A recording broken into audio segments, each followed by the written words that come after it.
നിലാവിൻ്റെ നീലഭസ്മ കുറിയണിഞ്ഞവളേ. ഇനി നമ്മുടെ ഹൃദയത്തിന് മ്യൂസിക് എന്ന് പറഞ്ഞു കഴിഞ്ഞാൽ അത് ഒരു സ്നേഹത്തിൻ്റെ ആലിംഗനമാണ്.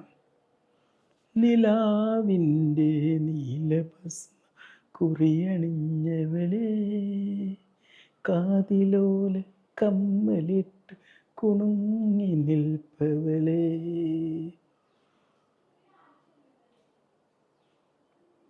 एक दिन आप यूं ही मिल जाएंगे मैंने सोचा न था. ഞാൻ പാടുന്നതിൽ പെർഫെക്ഷൻ ഇല്ലെങ്കിലും അതിൽ ഇംപെർഫെക്ഷൻ ഉണ്ടെങ്കിലും ഈ മ്യൂസിക് കേൾക്കുമ്പം എൻ്റെ ഹൃദയത്തിലേക്ക് മനോഹരമായ ഒരുപാട് ഓർമ്മകൾ ഇങ്ങനെ കടന്നു വരികയാണ്. നമ്മളിലെ അമിത രക്തസമ്മർദ്ദം കൊടുക്കുന്ന ഒരു മനോഹരമായിട്ടുള്ള ഒരു സ്നേഹത്തിൻ്റെ ആലിംഗനമായിട്ട് ഇത് പ്രവർത്തിക്കുകയാണ്.